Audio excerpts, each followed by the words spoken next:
नमस्कार, आपके साथ मैं हूं रेशम खान और स्वागत है आप सभी का N27 न्यूज में।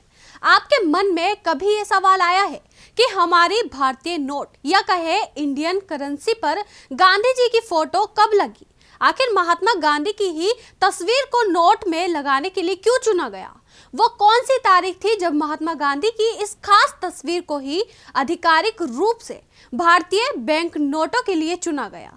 दरअसल महात्मा गांधी के जीवन काल में कई प्रसिद्ध फोटोग्राफ ने उनकी तस्वीरें खींची। हालांकि गांधी की सबसे व्यापक रूप से प्रचलित फोटो भारतीय नोटों पर उनकी तस्वीर है। वहीं भारतीय नोटों में राष्ट्रपिता महात्मा गांधी की वे मुस्कुराती तस्वीर के पीछे आखिर क्या कहानी है? क्या ये अचानक से लिया गया फैसला था? दरअसल बैंक नोटों पर दिखाई देने वाली गांधी जी की तस्वीर एक कार्टून नहीं, ये 1946 में ली गई एक तस्वीर है जिसमें वे ब्रिटिश राजनीतिक lord Frederick William Pethick Lawrence के साथ खड़े हैं। और इस तस्वीर को इसलिए चुना गया क्योंकि इसमें गांधी जी की मुस्कुराती हुई सबसे उपयुक्त अभिव्यक्ति थी। वही विशेष रूप से उस विशेष तस्वीर के फोटोग्राफ और उसका चयन करने वाले व्यक्ति की पहचान अभी भी नहीं पता चल पाई है। वही नोटों पर गांधी जी की तस्वीर को लेकर अक्सर सवाल उठते रहते हैं। कुछ लोग कहते हैं कि नोटों पर से महात्मा गांधी की तस्वीर हटा देना चाहिए, वहीं कुछ कहते हैं कि महात्मा गांधी की तस्वीर हो, लेकिन बाकी नोटों पर दूसरे महापुरुषों की तस्वीर भी छपनी चाहिए। वहीं आपको बता दें, आजादी के बाद कई सालों तक नोटों पर अशोक स्तंभ या दूसरे प्रतीक छपते रहे थे। महात्मा गांधी की तस्वीर लगाने का फैसला ही इसलिए लिया गया था क्योंकि उनकी स्वीकार्यता पूरे देश में थी। माना जाता है कि गांधी जी की बजाय दूसरे किसी महापुरुष की तस्वीर को छापा जाता तो इससे विवाद और विरोध हो सकता था। यही वजह थी कि नोटों पर महात्मा गांधी की तस्वीर छापने का फैसला लिया गया। वही नोटों पर महात्मा गांधी की बजाय दूसरे किसी महापुरुष की तस्वीर छापी जाए, इसे लेकर केंद्रीय रिजर्व बैंक यानी आरबीआई की एक कमेटी का गठन किया गया था। वही नवंबर 2014 में तत्कालीन वित्त मंत्री अरुण जेटली ने लोकसभा में बताया था कि आरबीआई की कमेटी ने महात्मा गांधी की बजाय दूसरे किसी नेता की तस्वीर न छापने का फैसला लिया है क्योंकि कोई भी व्यक्ति गांधी जी से ज्यादा देश के स्वभाव का प्रतिनिधित्व नहीं कर सकता। वही आपको बता दें, भारत को आजादी तो 15 अगस्त 1947 को मिल गई थी, लेकिन गणतंत्र दिवस 26 जनवरी 1950 को बना। वही तब तक रिजर्व बैंक प्रचलित करेंसी नोट ही जारी कर रहा था। वही रिजर्व बैंक की वेबसाइट के मुताबिक सरकार ने पहली बार 1949 में 1 रुपए का नोट का नया डिजाइन तैयार किया था और उस समय नोटों पर ब्रिटेन के महाराजा की तस्वीर छपती थी।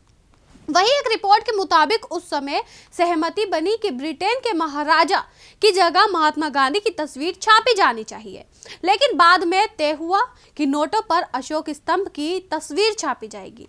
1950 में पहली बार 2, 5, 10 और 100 रुपए के नोट छापे गए और इन सभी नोटों पर अशोक स्तंभ की तस्वीर छापी गई।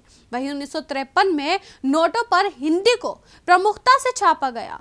फिर 1954 में 1000, 2000 और 10,000 रुपए के नोट फिर से जारी किए गए, लेकिन 1978 में इनकी नोटबंदी कर दी गई, यानी इन्हें चलन से बाहर कर दिया गया। आपको बता दें, 1969 में महात्मा गांधी के 100वें जन्मदिन पर पहली बार करेंसी पर महात्मा गांधी की तस्वीर छापी गई और इसमें महात्मा गांधी को बैठे हुए दिखाया गया था। पीछे सेवाग्राम आश्रम छपा हुआ था। 1972 में रिजर्व बैंक ने 20 रुपए और 1975 में 500 रुपए का नोट जारी किया। वही 80 के दशक में फिर नई सीरीज के नोट जारी किए गए। 1 रुपए के नोट पर तेल का कुआं, 2 रुपए के नोट पर आर्यभट्ट के उपग्रह की तस्वीर, 5 रुपए के नोट पर ट्रैक्टर से खेत जोतता किसान और 10 रुपए के नोट पर कोणार्क मंदिर का चक्र, मोर और शालीमार गार्डन छापे गए। वही ये वो दौर था जब अर्थव्यवस्था बढ़ रही थी और लोगों की खरीदारी करने की ताकत भी बढ़ रही थी। लिहाजा रिजर्व बैंक ने 500 रुपए का नोट जारी किया और इस पर महात्मा गांधी की तस्वीर छापी गई और वाटरमार्क में अशोक स्तंभ को रखा गया। वहीं आपको बताते चले, 1996 में रिजर्व बैंक ने कई सारे सुरक्षा फीचर्स के साथ महात्मा गांधी सीरीज के नए करेंसी नोट जारी किए और वाटर मार्क भी बदले गए और इसमें ऐसा फीचर भी जोड़ा गया जिससे नेत्रहीन भी नोट को आसानी से पहचान सके। 9 अक्टूबर 2000 को आरबीआई ने 1000 रुपए का नोट जारी किया। वहीं 8 नवंबर 2016 को नोटबंदी हो गई। महात्मा गांधी सीरीज के 500 और 1000 रुपए के नोट चलन से बाहर कर दिए गए। इसके बाद 2000 रुपए का नोट जारी किया गया और इसमें भी गांधी जी की तस्वीर छापी गई। वहीं लोगों के मन में अक्सर ये सवाल जरूर आता होगा कि नोट पर महात्मा गांधी की तस्वीर जो छपी है वो कब की है। तो आपको बता दें ये तस्वीर 1946 में खींची गई थी। तो अभी के लिए इतना ही। देश दुनिया की तमाम खबरों के लिए देखते रहे N27 न्यूज। आप देख रहे हैं N27 न्यूज, पकड़ हर खबर पर।